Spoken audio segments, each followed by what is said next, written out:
السلام علیکم students of second year. یہ آپ کا ایجوکیشن کا لیکچر ہے.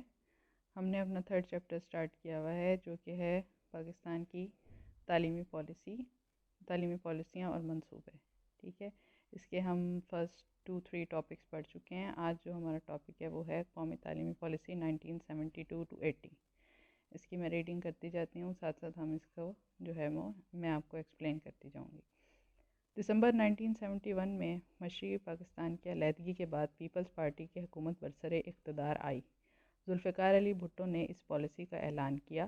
اس پالیسی کے نفاذ کے وقت تمام پرائیویٹ اداروں کو قومی تحویل میں لے لیا گیا اور ملکی نظام تعلیم کے دوسرے پہلوؤں میں بہت سی تبدیلیاں تجویز کی گئیں. ٹھیک ہے, یہ جو تعلیمی پالیسی ہے یہ پیپلز پارٹی جب برسر اقتدار آئی تو ذوالفقار علی بھٹو نے اس پالیسی کا اعلان کیا تھا. اور اس پالیسی کی جو سب سے مین بات یا جو اس کو باقی پالیسیز سے قومی پالیسیز سے ڈسٹنگوش کرتی ہے وہ یہ تھی کہ تمام جتنے بھی پرائیویٹ انسٹیٹیوٹس تھے ان کو بھی جو ہے وہ قومی تحویل میں لے لیا گیا تھا. یعنی ان کو بھی وہ جو بھی گورنمنٹ اس کے انسٹیٹیوٹس ہیں اس کے مطابق جو ہے وہ ان پہ جو بھی پالیسی ہوتی تھی اس کا امپلیمنٹیشن کیا جاتا تھا. ٹھیک ہے, اب اس میں جو تجاویز پیش کی گئی تھیں اس پالیسی میں وہ جو امپورٹنٹ تجاویز تھیں وہ یہ ہیں. نمبر 1 پہ لازمی اور مفت تعلیم. پالیسی میں طے کیا گیا تھا کہ ملک کے تمام بچوں کے لیے میٹرک تک عام اور مفت تعلیم کا بندوبست کیا جائے گا.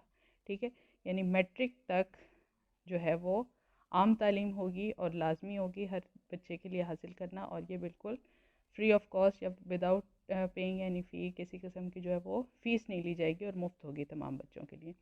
محدود وسائل کے پیش نظر طے کیا گیا کہ اکتوبر 1972 سے 8ویں تک اور اکتوبر 1974 سے 10ویں جماعت تک فیس بالکل معاف کر دی جائے گی. لیکن جو اس وقت ملکی حالات تھے, جو ریسورسز جو ہیں وہ لمیٹڈ تھے, وسائل محدود تھے, اس کی وجہ سے یہ پلان کیا گیا کہ 1972 تک اکتوبر 1972 تک 8ویں تک تعلیم جو ہے وہ بالکل فری کی جائے گی, اور اس کے 2 سال بعد 1974 تک 10ویں تک تعلیم جو ہے وہ اس کو یعنی فری جو مفت تعلیم کا جو کرائٹیریا ہے یا وہ بڑھا کے اس کو 10ویں تک جماعت تک کے لیے کر دیا جائے گا. اور 1979 میں تک تمام لڑکوں اور 1984 تک تمام لڑکیوں کو لازمی مفت تعلیم کی سہولت مہیا کی جائے گی. اور یہ یعنی 1979 تک جو ہے وہ لڑکوں کی تعلیم جو ہے وہ مفت کر دی جائے گی, تمام لڑکوں کی تعلیم جو ہے وہ مفت مہیا کی جائے گی, اور 84 تک جو ہے وہ لڑکیوں کی تعلیم جو ہے وہ لازمی اور مفت جو ہے وہ کر دی جائے گی. نمبر 2 پہ اس کا جو تجویز تھی وہ تھی فنی اور پیشہ ورانہ تعلیم. کالجز میں طلبہ کی اکثریت آرٹس میں داخلہ لیتی ہے. طے کیا گیا کہ 1980 تک کالجوں میں فنی اور پیشہ ورانہ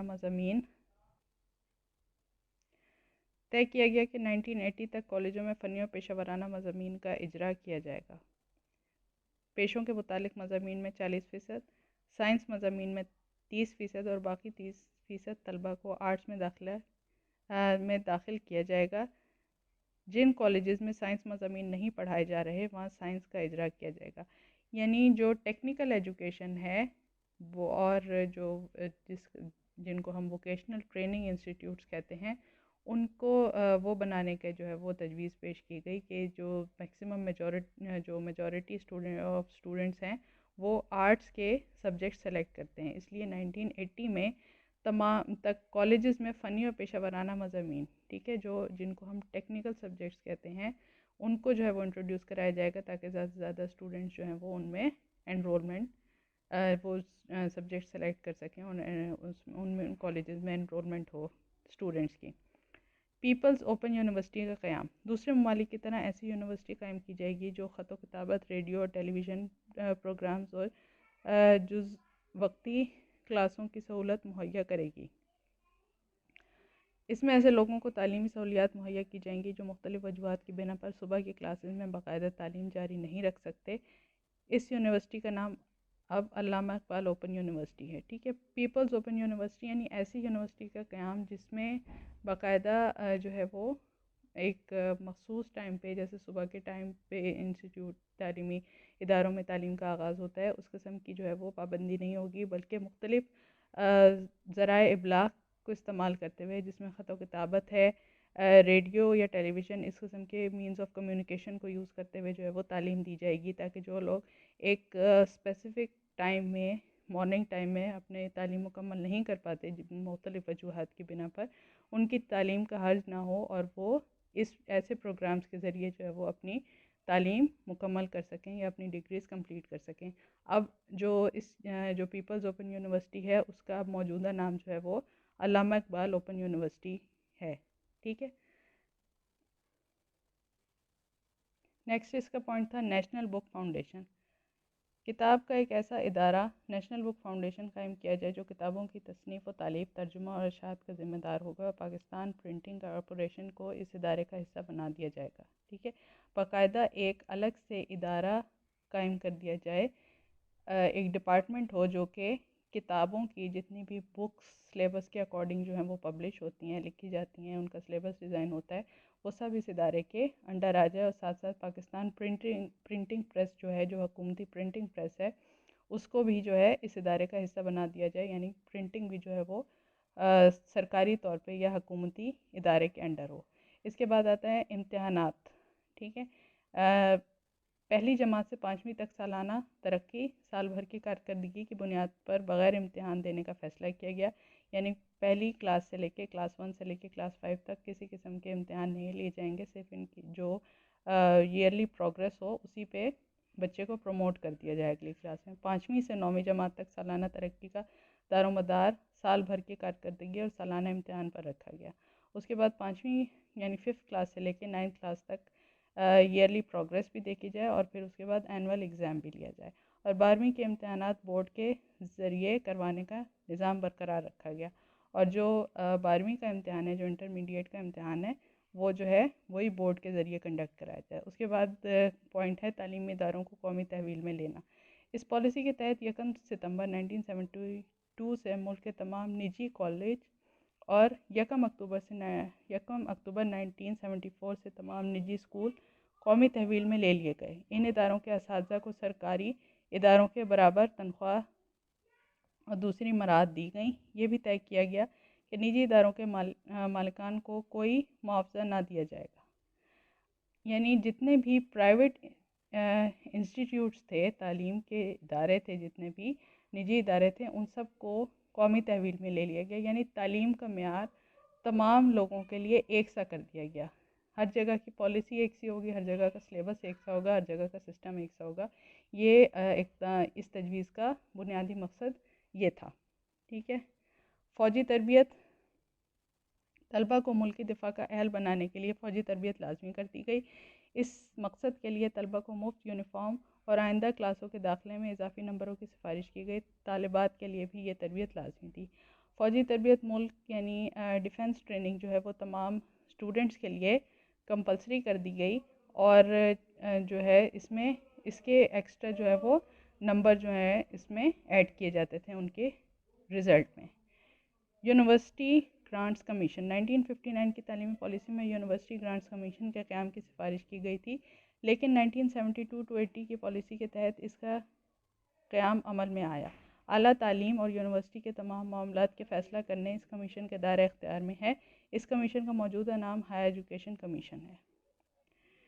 یونیورسٹی گرانٹس کمیشن یعنی یونیورسٹیز کو مختلف گرانٹس جو دیتا ہے، جو ادارہ دے گا، اس کے اختیارات کیا کیا ہوں گے، یہ اسی تعلیمی پالیسی کے نتیجے میں عمل میں آیا تھا، اور اب جو موجودہ اس ادارے کا نام ہے وہ ہائر ایجوکیشن کمیشن ہے۔ 1972-80 کی تعلیمی پالیسی میں تمام بچوں کے لیے یکساں تعلیمی مواقع فراہم کرنے پر زور دیا گیا۔ میٹرک تک مفت تعلیم کا بندوبست کرنے کی کوشش کی گئی۔ نئے امتحان بورڈز اور یونیورسٹیز قائم کی گئیں۔ طلبہ کو آمد و رفت کی سہولت دینے کے لیے کرایہ میں خصوصی رعایت کی گئی، ٹھیک ہے۔ یہ ساری وہ امپورٹنٹ پوائنٹس ہیں، پلس پوائنٹس ہیں جو اس قومی تعلیمی پالیسی کے اندر موجود تھے۔ ایک تو تعلیم سب کے لیے یکساں، اس کی ایجوکیشنل اسٹینڈرڈ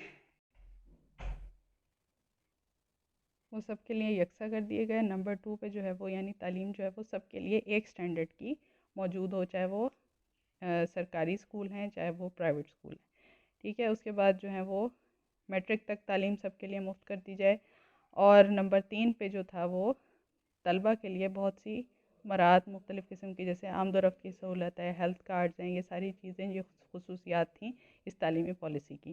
1972-80 کی پالیسی کو اپنی خوبیوں اور خامیوں کے حوالے سے دیکھا جائے تو یہ پالیسی بہت ہی اہمیت کی حامل نظر آتی ہے، جس نے تعلیم کو جمہوری عمل کا حصہ بنانے کی کوشش کی، لیکن مالی مشکلات اور پالیسی کے نفاذ میں جلد بازی اور ناقص منصوبہ بندی کی وجہ سے مطلوبہ نتائج حاصل نہ ہو سکے۔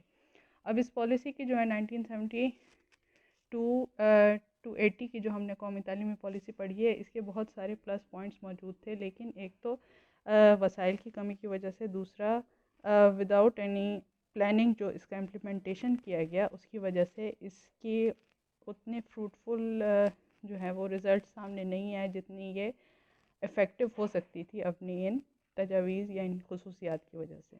ٹھیک ہے، اس میں بہت ساری چیزیں امپلیمنٹ ہوئیں جن کے پازیٹیو افیکٹس ہماری ایجوکیشنل پالیسیز پہ ہوئے، لیکن کچھ چیزیں جو ہیں وہ جلد بازی میں امپلیمنٹیشن کیے گئے وداؤٹ اینی پلاننگ، جو کہ فائدہ مند ہونے کے بجائے الٹا نقصان دہ ثابت ہوئیں۔